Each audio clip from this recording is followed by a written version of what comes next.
அனைவருக்கும் வணக்கம். தாவேகாவுடைய ஒரு மாவட்ட செயலாளர் இப்போ வசமாக சிக்கியிருக்காரு ஃப்ரெண்ட்ஸ். எதுக்குன்னு பார்த்தீங்கன்னா, ஒரு பெண்ணை மிரட்டி பாலியல் தொல்லை கொடுத்துருக்காப்புல. நாமக்கல் கிழக்கு மாவட்ட தாவேகாவுடைய மாவட்ட செயலாளர் ஜே செந்தில்நாதன் அப்படின்ற நபர் பார்த்தீங்கன்னா, திருச்செங்கோட்டை சேர்ந்த ஒரு பெண்ணிற்கு கட்சியில் பொறுப்பு வாங்கி தர அப்படின்னு சொல்லி ஆசை வார்த்தை கூறி அந்த பெண்ணுடைய வீட்டில் ஆள் இல்லாத நேரத்தில் வீட்டுக்குள்ள புகுந்து பாலியல் தொல்லை கொடுத்து வசமாக சிக்கியிருக்காரு ஃப்ரெண்ட்ஸ். பெண்கள் பாதுகாப்பு பற்றி பேசிய தாவேகாவுடைய மாவட்ட செயலாளரே இந்த லட்சணத்தில் இருக்காரு பார்த்துக்கோங்க. இது தொடர்பாக ஒரு காணொளி சமூக வலைத்தளங்களில் வைரலாக பரவிக்கிட்டு இருக்குங்க. அந்த காணொலியை பார்ப்போமா ஃப்ரெண்ட்ஸ்? மாட்டிக்கிட்ட பங்கு எப்ப வந்து என்ன பண்ணேன்னு நான் சொல்றேன். அண்ணன் வந்ததெல்லாம் எனக்கு தெரியும். அங்கிருந்து வந்தாரு, பெங்களூர் பேக்ல நின்னாரு, வண்டி இப்படி இங்க வந்து இங்க கறிக்கடை நின்று அப்படி நேரா போய் அப்படி வந்து உள்ள வந்துட்டாரு. சரிங்களா? நான் வந்து அம்மாவை எழுப்புறேன். வந்துட்டு பார்த்தா இவர் வண்டி நின்னுது. எதுக்கு ஒரு நேரத்துல வண்டி நிக்குது அம்மா வைக்க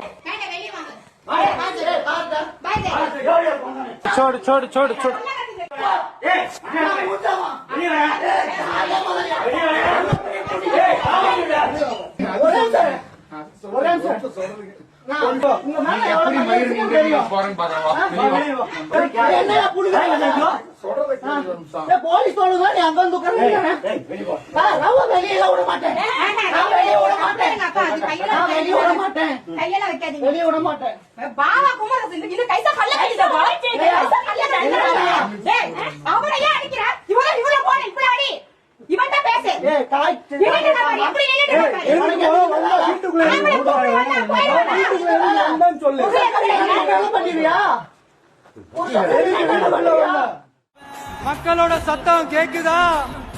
நமக்கு இருக்கடா வம்பு, இருக்கடா தெரியாம இருண்டு போயிரும்டா. அப்படி இருக்கிற இடம் தெரியாம இருந்துட்டு போயிருப்பா.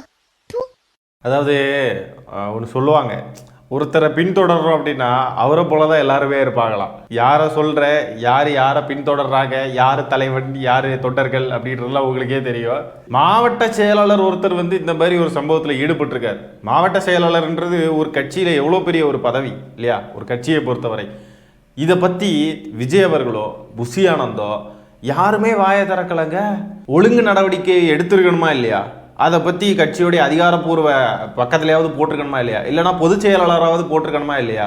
ஆனால் அந்த பொதுச் செயலாளர் அப்படின்னு சொல்லப்படக்கூடிய இந்த புஷியானது என்ன தெரியுமா பண்ணிக்கிட்டு இருக்காரு, ஜனநாயகன் படத்துடைய போஸ்டர்லாம் இருந்து ஷேர் பண்ணிக்கிட்டு இருக்காருங்க ட்விட்டரில்.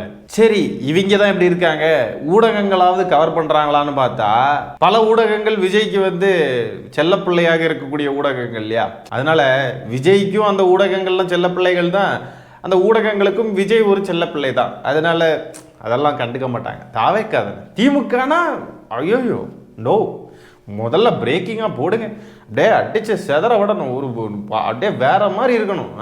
அந்த பெண்ணிடம் சொல்லியிருக்கிற அந்த ஆசை வார்த்தையை பாருங்க மக்களே. அந்த மாவட்ட செயலாளர் என்ன சொல்லியிருக்காரு, இந்த கட்சியில் பொறுப்பு தரேன் உனக்கு. அது முதல்ல ஒரு கட்சியா? அது ஒரு கட்சி, அதுக்கு ஒரு பொறுப்பு, அதுக்கு போய் படுக்கையை பகிர வேண்டிய அளவுக்கெல்லாம் வந்து அப்படி என்ன ஒரு புரியலை.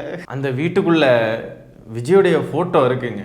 சே, விஜயோடைய ஃபோட்டோ முன்னாடியேவா என்னங்க பண்ணுறது, அந்த ஃபோட்டோவை திருப்பியாவது வச்சுருந்துருக்கலாம்.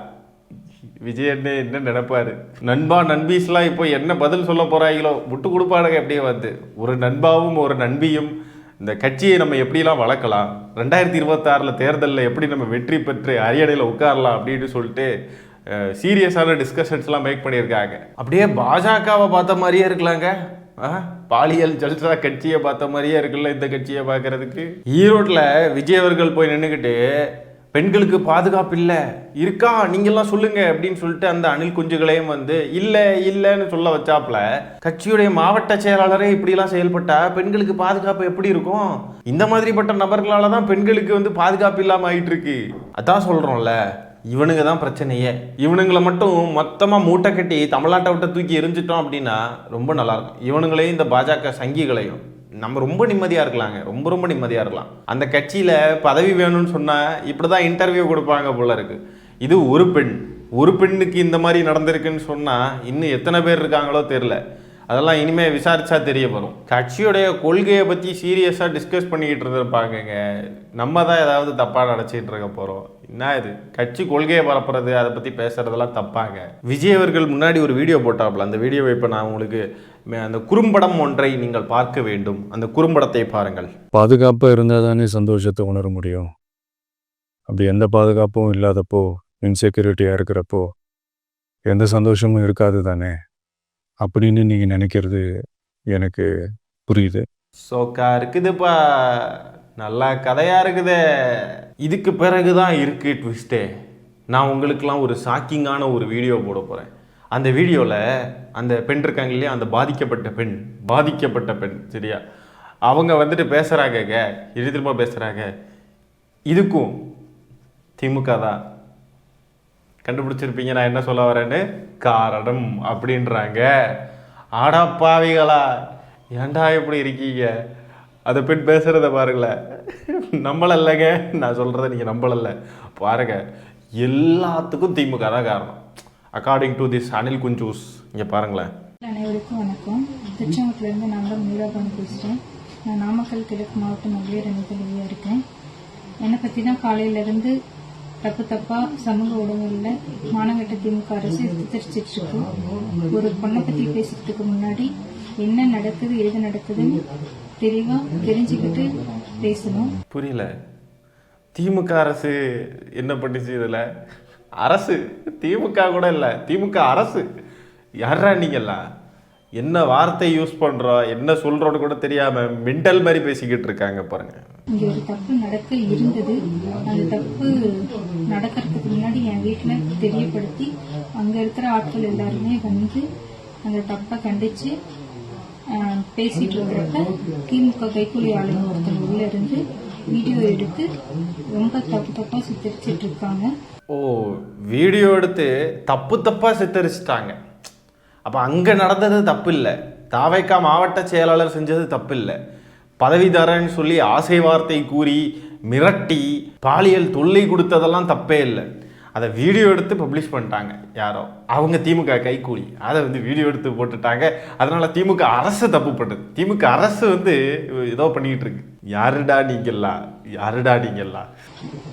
இதை நாங்கள் தலைமையிடத்துல தெரியப்படுத்தியிருக்கோம், தளபதிக்கும் தெரியப்படுத்தியிருக்கோம். ஆனந்த் சாருக்கு கண்டிப்பாக பணி நீக்கம் செய்யறதா உறுதி கொடுத்துருக்காங்க.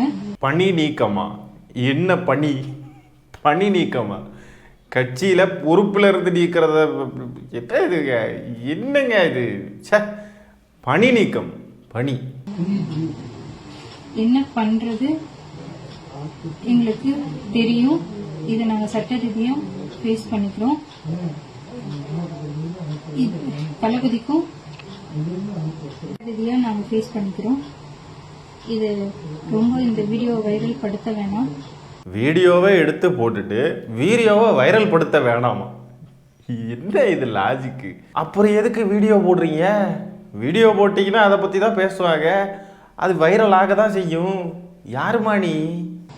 எங்களுக்கும் குடும்ப பிள்ளைங்க எல்லாருமே இருக்கு.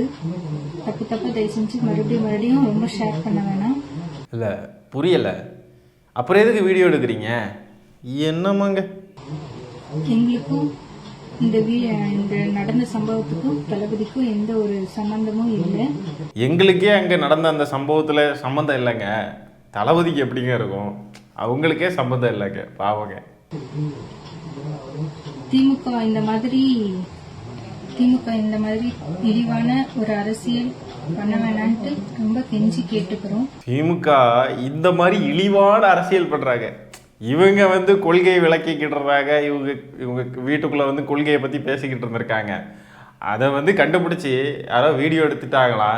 அதனால திமுக ரொம்ப கேவலமான இந்த மாதிரி அரசியல் பண்ண வேணான்னு கெஞ்சி கேட்குறாங்க. கெஞ்சி இதில் என்ன இப்போ யார் இப்போ அரசியல் பண்ணுது?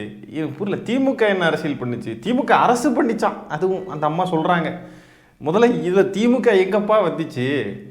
நீங்கள் வந்து உங்கள் கட்சியுடைய மாவட்ட செயலாளர் இந்த மாதிரி பண்ணியிருக்காருன்றதை வந்து வெட்ட வெளிச்சமாக வெளியில் அம்பலப்படுறப்போ அது மக்கள்லாம் வந்து பேச தான் செய்வாங்க, காரி துப்ப தான் செய்வாங்க.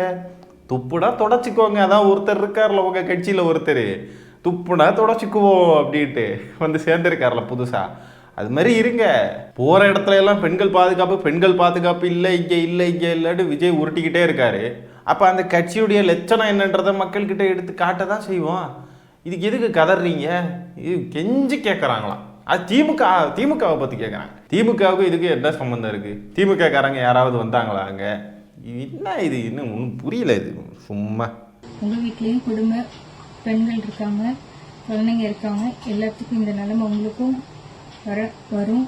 இந்த நிலைமை இங்கே இதை பற்றி பேசக்கூடியவங்க வீட்லேயும் பெண்கள் இருக்காங்க, அவங்க வீட்லேயும் வருமா?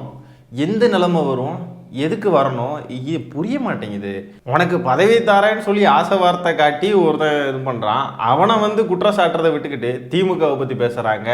இதை பற்றி மக்கள் யாராவது பேசுனாங்க, யாராவது எடுத்து பேசுகிறாங்கன்னா அவங்க வீட்லேயும் பெண்கள் இருக்காங்க, உங்கள் வீட்டு பெண்களுக்கு இது மாதிரி நிலைமை வரும்னு சொல்லிட்டு சாபம் விடுற மாதிரி பேசுகிறாங்க. ஏன் நீங்கள் பேசுகிறத பார்த்தா அந்த மாவட்ட செயலாளர் தப்பே செய்யலைன்ற மாதிரி பேசுகிறீங்க போல இருக்கே.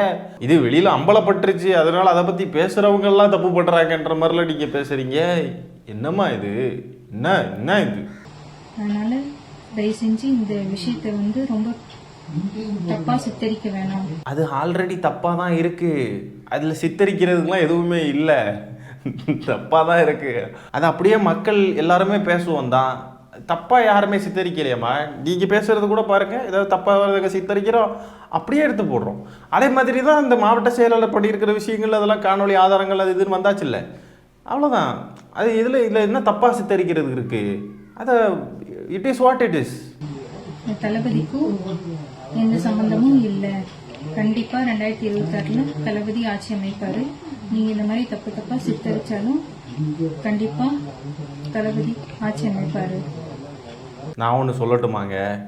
இந்த வீடியோவில் இந்த பெண் பேசுகிறாங்க பாருங்கள், இதே வந்து அவங்கள மிரட்டி தான் பேச வச்சுருக்கான் எவனோ. ஆக மொத்தம் மிரட்டி எதையாவது சாதிக்க பார்க்குறானுங்க. பாவம் அந்த பெண்மணி, அவங்கள வந்து என்ன மாதிரி போட்டு டார்ச்சர் பண்ணுறானுங்க. உனக்கு பதவி வேண்டும் என்றால் படுக்கையை பகிர்ந்து கொள்னு சொல்லி மிரட்டியிருக்கானுங்க. இன்னொரு பக்கம் பாருங்க, இப்படி ஒரு சம்பவம் நடந்திருக்கு, அந்த பெண்ணுடைய வாழ்க்கையை கேள்விக்குறியாகி போயிருக்கு. இந்த நிலைமையிலையும் அந்த பெண்ணை வந்து மிரட்டி வீடியோவில் வந்து இதுக்கும் தளபதிக்கு சம்மந்தம் இல்லைன்னு சொல்லு, தளபதி ஆட்சி அமைப்பாருன்னு சொல்லு, திமுகவை ஏதாவது பேசு அப்படின்னு சொல்லிட்டு மிரட்டி வீடியோ எடுக்க வச்சிருக்கானுங்க. அந்த பெண் பேசுகிறப்பவே தெரியுது அந்த தப்பு செஞ்ச நபரை வந்து குற்றம் சாட்டுறதை விட்டுக்கிட்டு திமுகவை பேசிக்கிட்டு இருக்காங்க, தளபதி ஆட்சி அமைப்பாருன்னு பேசுகிறாங்க. என்ன பொழப்பு தான் பொழைக்கிறானுங்களோ தெரியல இந்த தாவேக்காரனுங்க. எதை வேணால் விட்டுறலாங்க, ஆனால் திமுக காரணம் இந்த சம்பவத்துக்கெலாம் திமுக தப்பாக திருச்சாலை தளபதி ஆட்சி அமைப்பார் அப்படின்றாங்க. எனக்கு ஒன்றுமே புரியலைங்க ஐயா, ஒன்றும் புரியலைங்கய்யா. இவங்க தலைவர் இடியே இடிஞ்சு விழுந்தாலும் கரூரில் கான்ஃபிடண்டாக இருங்க, வெற்றி நிச்சயம், நல்லதே நடக்கும் அப்படின்லாம் சொல்லிட்டு போனா இருப்பாங்க. அந்த மாதிரி தான் இந்த பெண் பேசுறதா இருக்கு. தாவேக்காவுடைய மாவட்ட செயலாளர் இப்படி ஒரு தப்பு பண்ணியிருக்காப்ல, ஆனாலும் பாருங்க இந்த பெண்மணி அந்த வீடியோவில் எல்லாம் பேசி முடிச்சுட்டு கடைசியில் என்னதான் செஞ்சாலும் எங்கள் தளபதி தான் சிஎம் அப்படின்ட்டு டைலாக் விட்டுக்கிட்டு போகிறாங்க. அதையும் இவங்க சட்ட ரீதியாக சந்திப்பாங்களாம். சட்ட ரீதியாக சந்தித்து என்ன பண்ணுவீங்க? அந்த மாவட்ட செயலாளருக்கு தான் ஆப்பு சுருக்கிட்டு வரும். என்ன இது, உங்கள் கட்சிக்கு எதிராகவும் உங்கள் மாவட்ட செயலாளருக்கு எதிராகவும் பேசக்கூடாதுன்னு சொல்லி தானே அந்த வீடியோ மிரட்டி எடுக்க வச்சுருக்காங்க. நீங்கள் இப்படி பேசிட்டீங்கன்னா அப்புறம் மாட்டி விடுற மாதிரி இருக்குல்ல. இப்போது இவங்க மாட்டிக்கிட்டாங்க, அந்த வீடியோ வெளியே வந்துருச்சு. அது வெளியே வந்திருந்தா அந்த சம்பவத்தை பற்றி அப்படியே பேசிக்கிட்டு அது அப்படியே முடிஞ்சு போயிருக்கும். ஆனால் இவங்க தன்னிலை விளக்கம் கொடுக்குறேன் அப்படின்ற பேரில் ஒரு காணொளி வெளியிட வச்சு இந்த தாவேக்காரனுங்க அந்த பெண்மணியும் பேசி வெளியிட்டிருக்காங்க. பார்த்தீங்களா? வெளியிட்டது மட்டும் இல்லாமல் அதில் திமுக தான் காரணம்னு சொல்லி பேசிக்கிட்டு இருக்காங்க பாருங்க. அதுக்கப்புறம் நம்ம கையில் எதுவும் இல்லை. திமுகவை தொட்டா நீ கெட்ட, திமுக ஒரு விஷயத்துக்கு காரணமாக இருந்து நீ வந்து குற்றம் சாட்டுறேன்னா சரின்னு ஒத்துக்கலாம். சம்மந்தம் இல்லாமல் பேசிக்கிட்டு இருந்தோன்னா அப்புறம் நாங்களும் பேச தானே செய்வோம். கொஞ்சமாவது மனசாட்சி இருக்கணும், மனுஷனாக பிஹேவ் பண்ணணும். நீங்கள் செய்கிற தப்புக்கு நீங்கள் தான் காரணம், உங்களை தான் எல்லாரும் பேசுவாங்க. நீ அதை அப்படியே டைவெர்ட் பண்ணி இந்த கால் ஃபார்வர்டிங் டைவெர்ட் பண்ணி விடுவாங்க இல்லையா, அந்த மாதிரி நீ திமுக பக்கம் டைவெர்ட் பண்ணி விட்டனா நல்லா இருக்காது. விட்டா இழப்பீடெல்லாம் கேட்பாங்க போல திமுக கிட்ட. திமுக தான் ஏதோ பண்ணிருச்சு, எங்களுக்கு இழப்பீடு தராங்க, தமிழக அரசு தரணும் திமுக, அதனால தான் திமுக அரசுன்னு சொல்கிறாங்க போல. புதுசாக ஏதாவது யோசிக்கிறாங்க போல இருக்கு. முன்னாடியெல்லாம் விஜய் எங்கேயாவது போகிறப்போ குழந்தையெல்லாம் தூக்கிட்டு போய் 20 லட்சம் ரூபாய்க்கு ஆசைப்பட்டாங்க போல. இப்போல்லாம் வந்து இப்போ வேறு மாதிரி யோசிக்க ஆரம்பிச்சிட்டாங்க போல.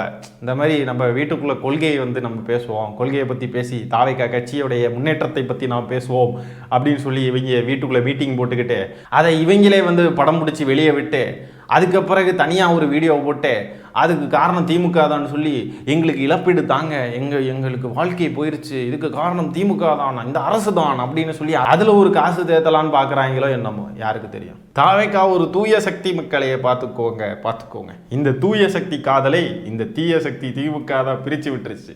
திமுக அரசு ஏன் இப்படி பண்ணுறீங்க, திமுக அரசு எப்படி வந்து சிக்கிரிக்க பாத்தியாப்பா அப்படின்ற மாதிரி தாங்க இருக்கு நமக்கு. சரி மக்களே, இந்த சம்பவத்தை பற்றி நீங்கள் என்ன நினைக்கிறீங்கன்றதை கமெண்ட்டில் பதிவு பண்ணுங்கள். இந்த காணொலியை நான் இதோட என் பண்ணிக்கிறேன். நன்றி, வணக்கம்.